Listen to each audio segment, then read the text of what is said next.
Assalamualaikum warahmatullahi wabarakatuh. Selamat pagi anak-anak. Bagaimana kabarnya kamu bersama orang tua di rumah? Sehat? Kembali lagi dengan Pak Sam, guru SDN 01 Pasir Muncang. Di hari yang cerah ini, saya akan menyampaikan pembelajaran hari ini. Sebelum mulai pembelajaran, mari anak-anak kita berdoa menurut agama dan keyakinannya masing-masing. Berdoa, mulai.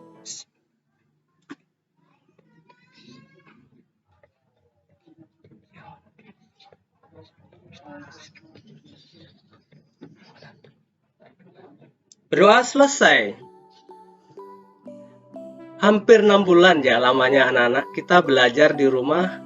Bapak boleh bertanya ya oleh kalian ya. Yang pertama, anak-anak, apa yang kamu rasakan pada saat ini? Yang kedua, bagaimana perasaan kamu saat belajar di rumah? Yang ketiga, apa saja kegiatan kamu selama ini? 4. Hal apa yang membuat kamu menyenangkan dan apa yang tidak menyenangkan? Yang terakhir, apa harapan kamu? Ya, itu dijawab semuanya dengan jujur ya. Itu tidak perlu artinya dijawab dengan spontan, tidak perlu nanya jawaban sama orang tua ya anak-anak ya. Baiklah, kita mulai pembelajaran hari ini ya anak-anak.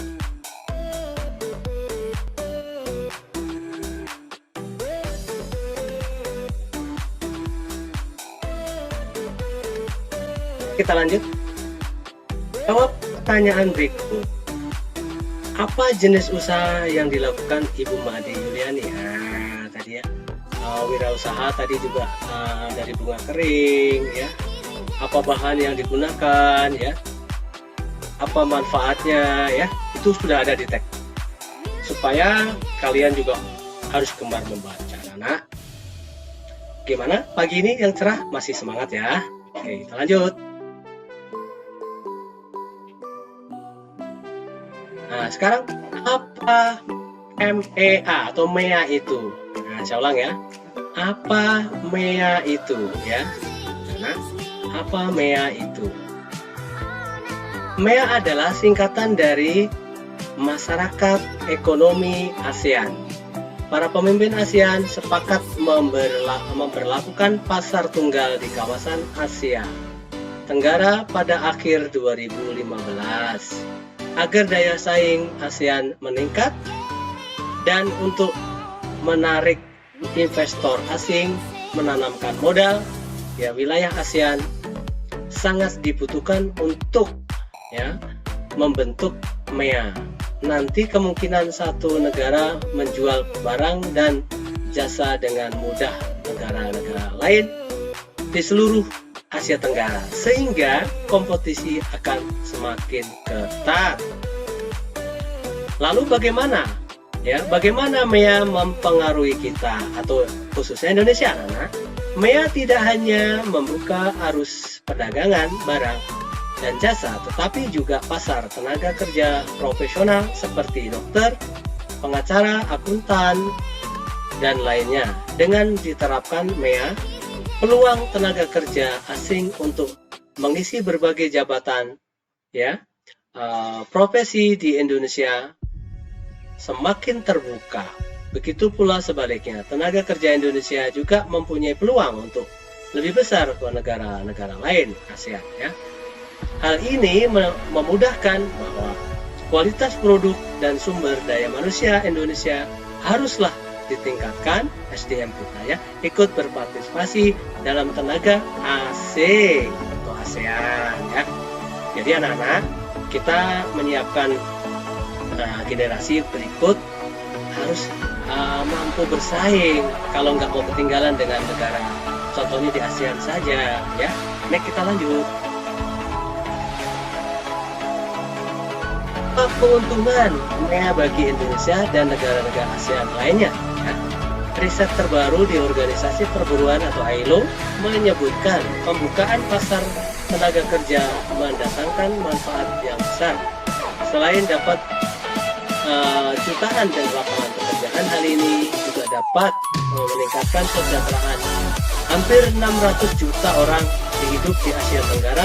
ILO memperkirakan bahwa permintaan tenaga kerja profesional akan naik 41% atau sekitar 14 juta dari tahun 2015. Sementara pemerintah akan tenaga kerja kelas menengah akan naik 22% atau sekitar 38 juta. Sementara tenaga kerja level rendah atau bawah meningkat 24 atau sekitar 12 juta. Jadi untuk tenaga rendah itu agak sedikit, diharapkan tenaga profesional ya yang lebih banyak. Kita lanjut anak-anak. Berdasarkan teks di atas, maka kalian harus menjawab ya. Satu, apa yang kamu ketahui tentang MEA? Tadi kan MEA, Masyarakat Ekonomi ASEAN. Kalau Eropa mau MEG ya. Dua, apa yang kamu perhatikan oleh pelaku usaha ya? Pelaku usaha menghadapi MEA. Jelaskan apa yang kamu perlu siapkan anak-anak ya, tenaga kerja agar mampu berpartisipasi di dalam MEA ya. 4. Sebagai pelajar, apa yang harus kamu lakukan mulai saat ini agar nanti ketika menyelesaikan pendidikan mampu ikut berpartisipasi di dalam MEA ya. Apakah manfaat MEA bagi Indonesia dan negara-negara ASEAN lainnya ya? Jadi begini anak-anak, Bapak ingatkan ya, dalam kalian nanti sudah kelas dewasa, kalau kalian pintar, cukup pintar saja itu belum cukup ya. Ternyata bahwa ilmu kalian harus dibuktikan dengan karya-karya kalian. Kita lanjutkan anak-anaknya. Perhatikan indera mata dikaitan dengan ASEAN ya. Nah, dalam hal ini dengan apa namanya? Ini banyak variannya atau macam-macamnya. Ini ada juga ya modelnya, ada gedung, ada juga ya ini seperti ini, Singapura, Malaysia dan sebagainya. Ini Thailand ya. Ini biasa dengan mudah kita dapatkan. Ini biasanya ditempel di kulkas ya, di mana saja yang ada bisa menempel magnetnya ya. Ya itu bisa menarik sekali ya.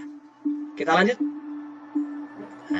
Indera mata di atas, apa kamu tempelkan? Nah, sama ya di kulkas. Apakah kamu pintu ya masuk benda magnetis atau benda yang non magnetis? Mengapa ya? Di mana lagi kamu dapat memperoleh cendera mata di atas? Saya rasa di toko-toko mainan juga banyak ya. Nah, kita lanjut.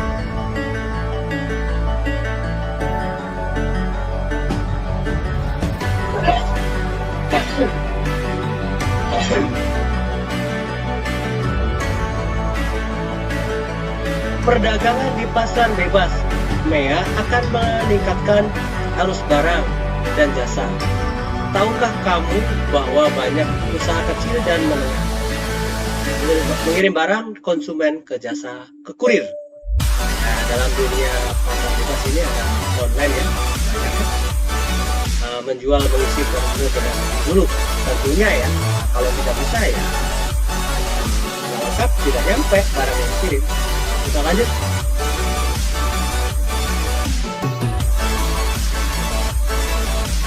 Untuk formulir kiriman barang dalam negeri ya, ada di sini ada kolom kosong, kalian melengkapi.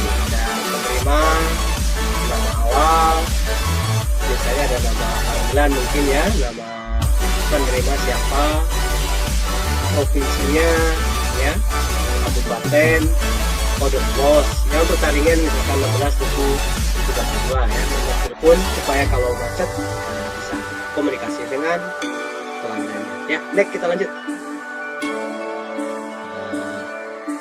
Lanjutkan.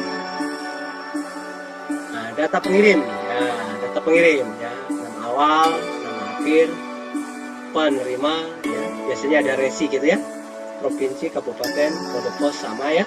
Nah, ini tanda tangan nama lengkap pengirim. Nah, tanda tangan petugas.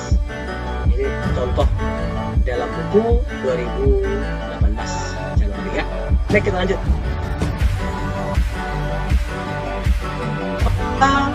informasi yang penting yang tercantum dalam pengiriman barang. Ya, mengapa perlu mencantumkan kode pos? Nah, agar mudah dilacak dan mudah mengantar barang si alamat, ya. Nomor 3, apa yang terjadi jika alamat penerima barang ditulis dengan tidak lengkap tulisnya, ya. Berarti tidak nyampe, barang tidak nyampe, kemungkinan kembali si pengirim, ya, seperti itu, ya. Kedua belah pihak harus lengkap, kalau tidak ya gagal. Nomor 4, mengapa perlu dicantumkan nomor telepon? Nah, tadi harapannya kalau ada kesulitan bisa nelpon, seperti itu, ya. Jadi tidak kembali barang. Kita lanjut. Demikianlah anak-anak, akhir pembelajaran hari ini. Semoga apa yang saya sampaikan awal yang baik dalam mencari ilmu. Terima kasih atas perhatiannya. Kurang lebih mohon maaf. Assalamualaikum warahmatullahi wabarakatuh. Semoga kalian menjadi anak yang berbakti kepada orang tua, bangsa, negara, agama, dan berakhlak mulia.